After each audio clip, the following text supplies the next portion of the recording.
जय मिथिला। मैं मोहम्मद इम्बेसात आलम और आप देख रहे हैं मिथिला लाइव 24। और इस समय हम मौजूद हैं जाले 1/2 क्षेत्र में और हमारे साथ बातचीत करने के लिए मौजूद हैं यहाँ के जिला परिषद उम्मीदवार। आइए जानते हैं इनका विज़न क्या है। सबसे पहले तो सर आपका स्वागत है हमारे चैनल पे। बहुत बहुत धन्यवाद आपका। सबसे पहले आप अपना परिचय बता दीजिए। मेरा नाम धीरेन्द्र कुमार हुआ और मैं जाले 1/2 क्षेत्र से जिला परिषद प्रत्याशी के रूप में अपने पत्नी को उम्मीदवार बनाया हूं। और मैं इस सबसे पहले अपने क्षेत्र में के समस्त जनता मालिक को शारदीय नवरात्रा के शुभ अवसर पे बहुत बहुत शुभकामनाएं एवं बधाई देता हूं। अच्छा सर, ये बताइए कि आपकी पत्नी का क्या नाम है और एजुकेशन क्या है उनका? उनका नाम समता कुमारी है और वो ISC की हुई है। ISC पास है। अच्छा ये बताइए, बहुत सारी जनता जो होती है उनको ये पता नहीं होता है कि जिला परिषद का मतलब क्या होता है, तो आप बताएंगे हमारे माध्यम से? जरूर जरूर जरूर। जिला परिषद जिला में अपना चेयरमैन नियुक्त करते हैं और उनके माध्यम से बहुत सारे ऐसे फंड है जो सामाजिक विकास में आ सकते हैं। जैसे कृषि के क्षेत्र में जिला परिषद अगर सही से काम करे और वो चाहे तो कृषि के क्षेत्र में बहुत सारी ऐसी संभावनाएं हैं जिनको वो लाकर ज़मीनी स्तर पे काम कर सकते हैं। जैसे कि किसान की जो फसल है उसको बाजार सही रेट पे बाजार मुहैया करवाकर, किसान को कृषि विज्ञान केंद्र के माध्यम से सही बीज उपलब्ध करवाकर, इसके अलावा बता रहे हैं किसान। पहले मैं किसान की बात कर लूँ, कारण कि किसान की बात करने में मुझे बहुत रुचि होती है और मैं खुद किसान का बेटा हूँ, इसके लिए किसान के बारे में थोड़ा ज़्यादा बोल पाता हूँ और उनके लिए ज़्यादा समझ पाता हूँ। तो हमारे यहाँ जो मेन मुख्य रूप से समस्या है, सारे लोग आपको किसान मिलेंगे गांव में, अधिकतर आप देखेंगे तो जो किसान की समस्या है अगर उसको देखें तो उनको सही बीज उपलब्ध कराने का काम जिला परिषद के नाते हम कर सकते हैं। उनको उनके खेत की मिट्टी जांच कराने का काम हम जिला परिषद की हैसियत से कर सकते हैं। सर मैंने ये नहीं बोला कि आप क्या करेंगे जीतने के बाद, मैंने आपसे ये सवाल किया है कि जिला परिषद का काम क्या होता है। जिला परिषद का काम होता है कि अपने क्षेत्र में विकास काम को लाना।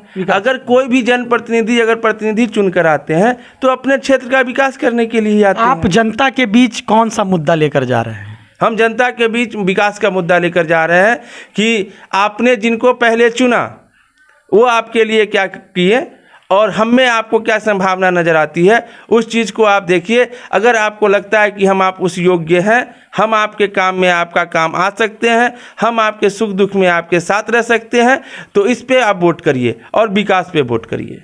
जनता आपको क्यों चुनेगी? जनता हमारे काम को देखकर हमें चुनेगी। आपने क्या योगदान दिया है जनता के लिए? मैंने 25 मार्च 2020 को इस देश में लॉकडाउन लगा था।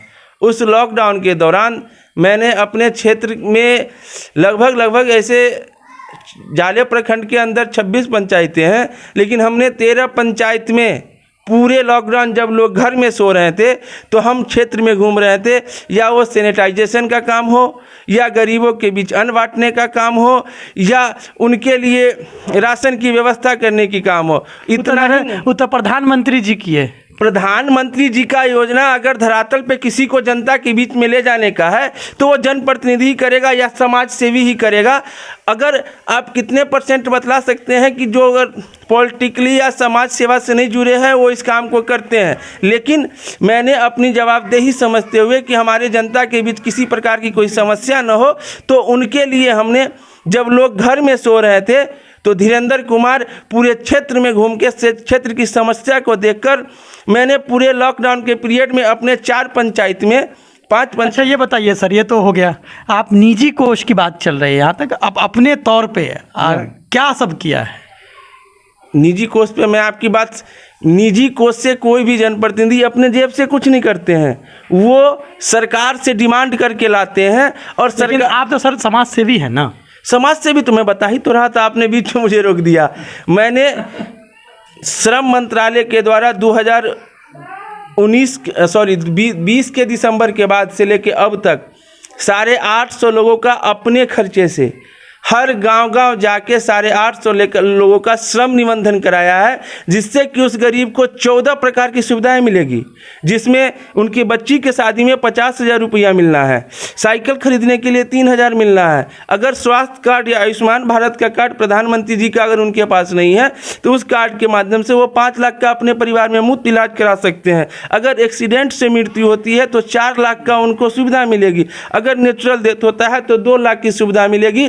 और अगर वो अपने घर की मरम्मत कराना चाहते हैं तो घर की मरम्मत के लिए भी सरकार उसको 50,000 रुपया दिलाएगी। कहने का मतलब ये है कि हम वो काम कर रहे हैं जिससे जनता को सीधा बेनिफिट पहुंचे। एक और सवाल मन में आया जी हाँ, है कि आप जब अभी चुनाव लड़ रहे हैं तो पार्टी के नाम पे चुनाव लड़ रहे हैं या खुद के बल पे चुनाव लड़ रहे हैं?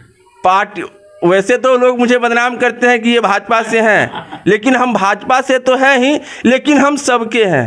मेरे लिए कोई पार्टी विशेष मायने नहीं रखता। ये पंचायत चुनाव है, लेकिन हाँ, हम किसी संगठन से जुड़े हुए हैं और हर समाज से भी किसी न किसी पार्टी से जुड़े रहते हैं। उसी तरीके से आप भी जो है सो भाजपा से, हम भी भाजपा से जुड़े हुए हैं, लेकिन हम सामाजिक क्षेत्र में काम करते हैं और समाज के बीच में जाके जो हमसे बन पड़ता है उस काम को करके उनके हर दुख सुख में, हॉस्पिटल से लेके ब्लॉक से लेके थाना तक या जिला तक, उनकी किसी भी प्रकार की कोई ज़रूरत होती है तो उनके साथ जाकर उनका काम करने का हम काम करते हैं। हमारे माध्यम से जनता को क्या संदेश देंगे? आपके माध्यम से हम जनता को यही संदेश देना चाहेंगे कि आप सभी आदमी अपने पूरे परिवार के संग अच्छे तरीके से दशहरा का महोत्सव मनाइए। उसके बाद जब चुनाव प्रक्रिया शुरू होती है तो आप लोग विकास के नाम पे आप लोग ये ध्यान देखिए कि काम किसने किया है। अगर मैंने जिसको पहले चुना, अगर वो काम किया है उसको आप देखिए। अगर आपको लगता है कि अगर हम नया परिवर्तन लाना चाहते हैं और हम नए कैंडिडेट को मौका देना चाहते हैं जो विकास की बात करता हो, और जो विकास की बात करता हो उस पे आप देखिए और विचार करके उसको वोट करके उसको जिताकर समाज के सेवा के लिए फिर से उसको प्रोत्साहित करके लाइए। अच्छा, ये बताइए कि क्या गारंटी है कि आप भी जीतने के बाद जनता का काम नहीं करेंगे?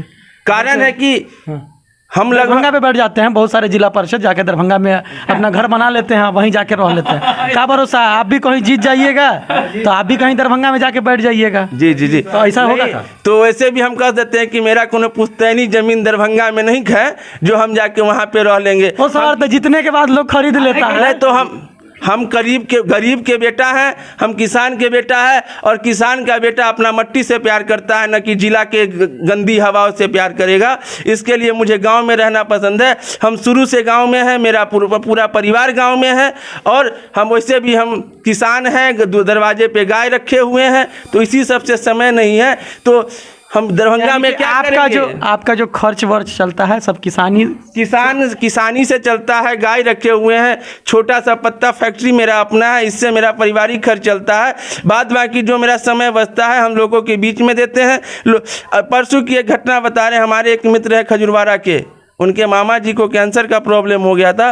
उनको लेकर हम पटना जाके 1 दिन रह के उनको महावीर कैंसर अस्पताल में भर्ती करा के उनका इलाज का समुचित व्यवस्था करके फिर हम पटना से आए। तो मेरा सराहनीय है, मेरा सराहनीय है कि हम लोगों के बीच रहते हैं, लोगों का काम करते हैं। ठीक है सर, मिथिला लाइव से बात करने के लिए आपका बहुत बहुत धन्यवाद। बहुत बहुत धन्यवाद। और एक बार फिर से आप समस्त देश क्षेत्रवासियों सहित पूरे जाले विधानसभा के लोगों को मैं शारदीय नवरात्रा की हार्दिक शुभकामनाएं एवं बधाई देता हूँ। बहुत बहुत धन्यवाद।